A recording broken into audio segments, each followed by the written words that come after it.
শ্রীলঙ্কার বিপক্ষে বাংলাদেশের বিশ্বকাপ মিশন আনুষ্ঠানিকভাবে শুরু হবার অপেক্ষার মাত্র সেই ম্যাচে বাংলাদেশের 11-এ কারা থাকবেন? গরম খবর, এবারের টি-20 আসরে বাংলাদেশ তাদের প্রথম ম্যাচ মোকাবেলা করবে শ্রীলঙ্কার বিপক্ষে। কিন্তু এখন প্রশ্ন উঠেছে, কেমন একাদশ নিয়ে এই ম্যাচে মাঠে নামবে শান্ত বাহিনী? চলুন দর্শক দেখে নেই বিস্তারিত। ইতিমধ্যে বিশ্বকাপের উত্তেজনা শুরু হয়ে গেছে, তবে বাংলাদেশি ভক্তদের অপেক্ষা করতে হবে আরো কয়েকদিন, কারণ এখন বাংলাদেশের কোনো ম্যাচ নেই। 8 জুন শ্রীলঙ্কার বিপক্ষে ম্যাচ দিয়ে বিশ্বকাপ অভিযান শুরু করবে বাংলাদেশ দল। দক্ষিণ আফ্রিকার বিপক্ষে এরই মধ্যে একটি ম্যাচ খেলে ফেলেছে শ্রীলঙ্কা এবং সে ম্যাচে হারতে হয়েছে লঙ্কানদের। তাই বাংলাদেশের বিপক্ষে ম্যাচের আগে কিছুটা চাপে থাকবে শ্রীলঙ্কা।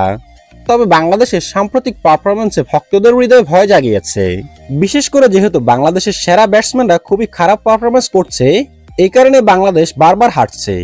এদিকে ভারতের বিপক্ষে প্রস্তুতি ম্যাচে ইনজুরিতে পড়েছিল দলের অন্যতম সেরা খেলোয়াড়।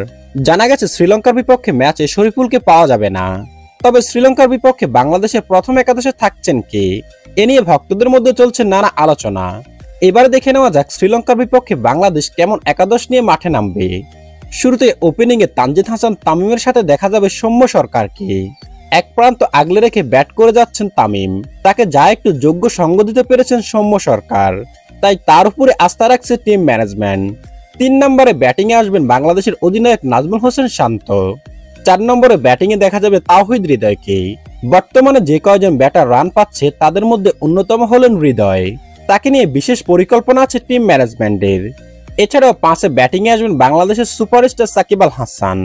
6 নম্বরে ব্যাটিং এ দেখা যাবে সর্বকালের সেরা ফিনিশার মাহমুদুল্লাহ রিয়াদকে। 7 নম্বরে ব্যাটিং এ আসতে দেখা যাবে আরেক তরুণ তুর্কি জাকি আলী অনিককে। 8 নম্বরে ব্যাটিং সামলাবেন তরুণ বোলিং অলরাউন্ডার রিশাদ হোসেন, বাংলাদেশের এক্স ফ্যাক্টর হতে পারেন যিনি। অন্যদিকে স্পিন বিভাগে সাকিব আল হাসানের সাথে দেখা যাবে রিশাদ হোসেনকে। পার্ট টাইমার হিসেবে বল করতে পারেন মাহমুদুল্লাহ রিয়াদও। আর পেস বিভাগ সামলাবেন মোস্তাফিজুর রহমান, তাসকিন আহমেদ ও শরীফুল ইসলাম। ইনজুরি থেকে এই ম্যাচ দিয়ে ফেরার কথা রয়েছে তার। প্রিয় দর্শক, আপনি কি চান প্রথম ম্যাচ থেকে টাইগাররা জয়ের স্বাদ পাক? তবে কমেন্ট করে জানিয়ে দিন এখনই।